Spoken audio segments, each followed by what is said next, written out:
Hi, Marianne Croce here from Small Biz Vantage and the creator of 3 Day Weekend System. And I'm glad to be here. Now, I have to let you know that this is not the normal day that I usually go live, but I had technical issues, right? It's the real world. Stuff happens. And the video just came out horribly. So I did some research and I made some changes, and hopefully this will work today. This is a test, but I also want to get this information out because I call these lives that I do each and every week Auto Shop Success in 15 minutes. And I do them for a couple of reasons. One of them is for you to be able to look at your business, look at your shop from that 30,000-foot view, because that really is a competitive edge. Most people are so caught up in the day to day that they don't have time to do that. So, to set 15 minutes aside each and every week is a win to see your business that way. The second reason I do it is for you to be able to take one action item away each and every week. It doesn't take these massive changes, it's the consistency in taking the action each and every week that makes a huge impact in your business. So, common question that I get asked is, Marianne, who do you work with? The automotive industry is a big industry, and I work with single location auto shop owners who feel like their business is consuming them. They've reached levels of success, they've reached milestones, but now they want to stop going 24/7. They want to have a life, but they don't want to sacrifice their business. So that's where I come in and help. So this week's topic is 10 things for team success. Now, I know I'm dating myself with this, but if you find this valuable, please share it with another shop owner, manager, leader that you believe this will be helpful for. I know this is such a giving group, so I put that out there because you may think of someone as you're listening to this. So I am dating myself because I remember when I was younger, the way businesses were run. A lot of times in the trades, owners seem to feel like they were running their businesses with like an iron fist type of thing. The team members felt that way, but owners didn't think of themselves that way. So I want to talk about something. It's an old list, 10 things that require no talent. And this used to be something that a lot of people would say, oh, yeah, I agree to all of that. If you have these 10 things and you can do these 10 things, you know, I would love to have a team member that would work in my business. So I want to go over these with you. 10 things that require no talent. So if you're working in automotive, you don't have to have a lot of skills. These 10 things really stand out to an employer, an owner. And they even created an old sign years ago on this. I happen to have one that I ordered online as an example. So I'll read them to you if you're listening to this and you don't see it, the video.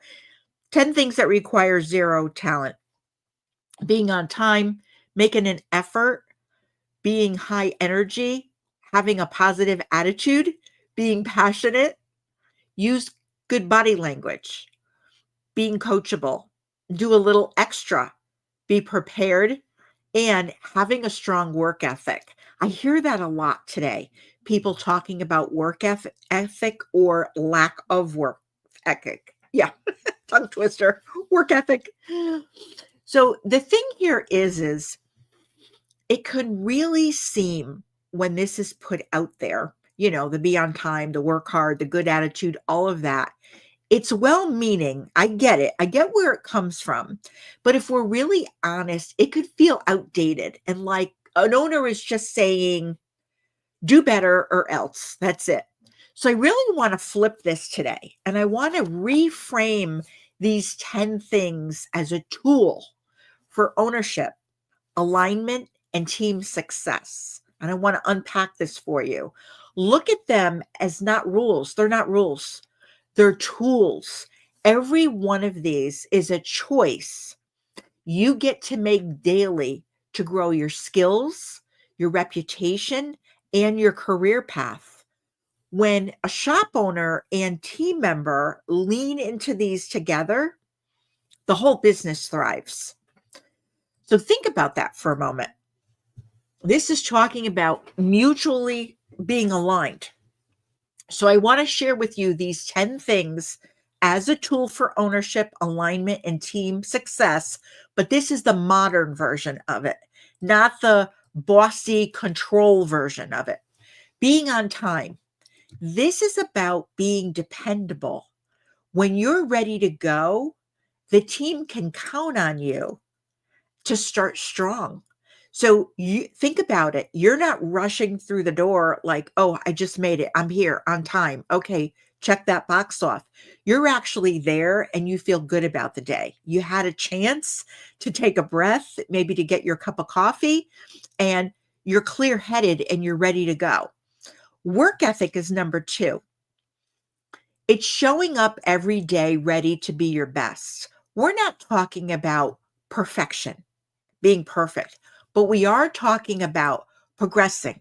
We're talking about going in the right direction, having that work ethic and improving as you go. Number 3 is effort. Talent can't replace effort. Every task is a chance to show that you care about the outcome. So we have a lot of talented people in the automotive industry, in all sectors of the industry, no matter what part of the industry you're in. But have you ever worked with someone who really was good at what they do, but they really didn't put a lot of effort into it? It makes a difference. It makes a huge difference. Number 4 is body language. Your presence speaks before you do. So think about this. Positive posture and eye contact build trust instantly. You ever work alongside or come into presence with someone who had horrible body language? They were slumped over, or they just appeared that they had like a bad night's sleep and they were just kind of dragging themselves along. It makes a big difference. Number 5 is energy. Bring your best attitude into the shop. It's contagious and it helps create a better day for everyone. When you're around someone who has that upbeat energy and is ready to tackle the day and think about, hey, what can I accomplish today? What can I actually do in a certain amount of time? It really is contagious. I've been around people like that. They've inspired me, and that's my goal, right? To try to do that every day. What can I get done today? How can I tackle the day? Attitude is number 6. You choose how you show up, especially when things don't go as planned. That's real leadership. And a really good example of this one that I see all the time is if someone had a conversation with a customer that didn't go well, or they got frustrated when they were trying to get parts or something like that for the shop, and there was going to be a delay and there was miscommunication somewhere. Your attitude, how you show up, really makes a difference, because think about someone that you know that when something didn't go well, it ruined their entire day. That attitude stayed with them the entire day. And probably when they went home, I'm guessing most likely somebody said to them, hey, did you have a bad day? And they didn't realize it. They even took that attitude home with them. And it's human nature, right? Everyone has done that from time to time. But when you're aware of it, it can make a difference. Number 7 is passion. This isn't just a job where you go in, you check in, and you check out at the end of the day. This is a skill, a craft, and a career. Passion really fuels pride and it keeps you going. So when you think about being passionate about what you're doing, the skill that you're developing, the career that you're creating for yourself, the path that you're building, when you think about that, it really does take a lot of pride to do that. And that pride really keeps you growing, wanting to learn. 8 is being coachable. Growth comes from feedback. Stay open to learning, and you'll always be in demand. Oh my gosh, I can't put enough emphasis on this. This I saw not only now as a shop owner myself, and a coach, I also saw this in my banking days. I remember when I was younger, I was around one particular person who knew it all. They knew everything. They didn't they weren't receptive to learning at all. And it was sad because that person got passed up for a lot of promotions because of that. They weren't coachable and they didn't look at feedback as an opportunity to grow. Doing extra is number 9. It's not about staying late. It's not working crazy, crazy hours. That's not what I'm talking about. It's about seeing what needs to be done and stepping up without being asked. So if you see something that you know needs to be done, I mean, I'm going to give you a really simple example. You're on the front counter and it was crazy and there was a lull. You had a moment and you're looking around and you're going, you know what? The waiting area, it looks kind of messy. We didn't get a chance today. I'm just going to go in there. There's nobody in there right now. I'm going to take 5 minutes and I'm just going to clean the front waiting room area, clean it up so it looks presentable. And it took you like 5 minutes to do it, to organize something, run a vacuum real quick. And all of a sudden you felt better. And that's what it is about going extra. It might not be technically your job, but it's something that you see, you notice, and it's something that you can do very quickly. And lastly, number 10, being prepared. This I learned this years ago, and I'm telling you, this one saved me. Know what's next. Keep your space, your tools, and your mindset ready to roll. It's always thinking about what's the next thing that's going to happen. Depending on what your role is in the shop, if you're in the back in the bays, it's saying, okay, I'm curious, what am I doing after this job? What came in? Is there something that I can help them with? You're focusing on your job, but you also know that you're going to get that done and you're thinking about what's next. If you're in the front and you're more customer facing, same thing. You're constantly looking to see what's next. Is there a new appointment that's been scheduled? What is the next thing that needs to be done? A part came in wrong. You're going to turn around and say, okay, wait a minute. We have to make sure that we get the right part. And when is this coming in so that we can contact the customer? Let's be ahead of the game. Let's contact the vendor, not wait for the vendor to contact us. Why? Because we want to best serve the customer. So it's always being one step ahead. I even like to do this at the end of my day or at the end of the week. So I make a little list. I like paper and pencil. I have everything in my calendar and I love my calendar, but I really enjoy having a quick little list with 3 things on it. And I put it on my desk so when I come in the next day, I know that those 3 things are a priority, that I have to get those 3 things done that day. And it helps me so much. Doesn't matter, what time I get them done, but I know that I'm going to make space to do that. So if we flip these into being something that is what we have control of in our role, it changes everything. It's a game changer. We turn it into a tool instead of a rule. So I want to share with you how owners can use this, or even a manager, any type of leader. Think about all the different roles. How can an owner use this? So you can use this as a team development conversation. Don't just hang this list up somewhere because it can come across as bossy and cold. Talk about it. Another thing that you can do is you can make it part of your culture, not just a checklist that check off the box. Connect each item, each one on this list, to what excellence looks like in your shop. So now, wow, you're creating a standard.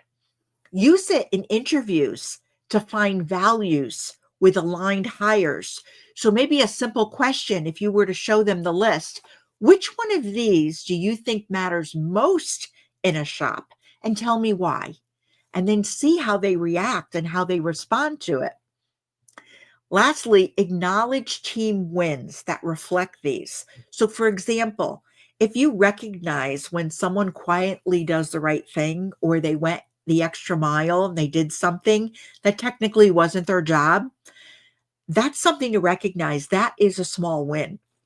And it's something that people notice. People, when they feel valued and appreciated for what they're doing, it makes a difference. I know it made a difference in my career. What it means for team members. So, this list is actually a career builder. Every one of these traits is within a team member's control. No special training, but if you're making intentional choices, a simple one like being on time. I mean, that is so simple. With technology today, I mean, you know how to go to work every day, you know how to get there. But what does it take to pick up your phone and put it in the maps and see how much traffic is, if there's a delay, if you have to leave a few minutes early?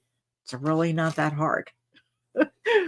So, team alignment and shop benefits. When your whole team lives these values, here's what happens: work gets smoother, fewer drop balls, better communication. Imagine that in your shop.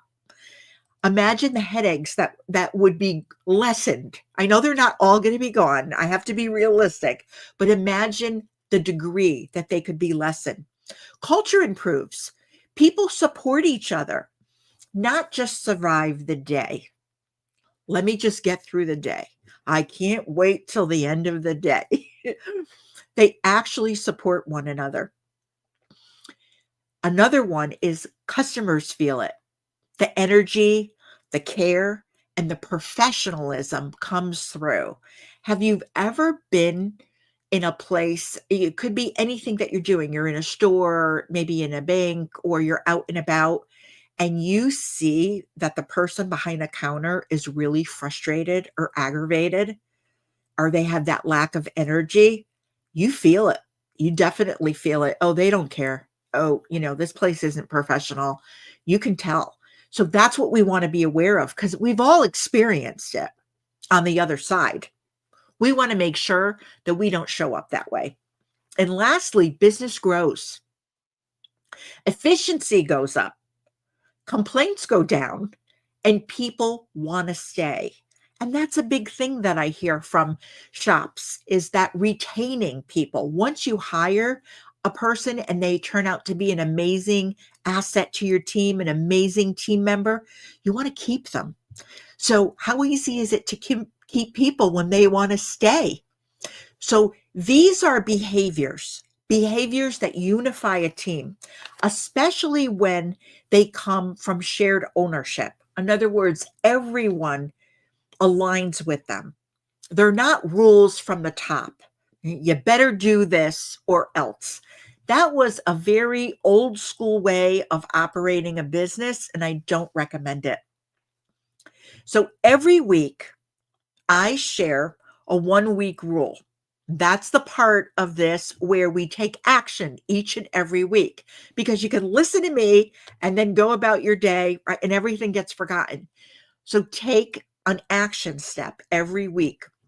If you're an owner, this is your chance to use this list as a tool for culture and clarity. And if you're a team member, these 10 things are how you build the career that you want starting today. So I'm going to run through the list very quickly with you. Being on time, work ethic, effort, body language, energy, attitude, passion, being coachable, doing extra, being prepared. Those are all 10. If you're a team member, these are the 10 things that you want to think about to build your career, right? I mean, it's amazing. You do have a lot of control. And lastly, I leave everyone with a pro thinking tip. When your team understands how these everyday actions connect to the customer experience and help the shop success, They stop being just tasks that they're doing and start becoming a standard of excellence. So if you're on the live, leave me a comment. Does this resonate with you? Is this something that you'll be able to use in your shop? Oh, thanks, Artie. Great to have you here. So glad that you're here. But think about it. And if you're on the replay and you want to put a comment in, definitely I'll respond to every single comment that gets posted. So that's it for this week's Auto Shop Success in 15 minutes. Now, this was take 2 because take 1 didn't work, but we still got it done. So have an enjoyable week. And if you're celebrating Easter, have a nice holiday. Thanks for being here.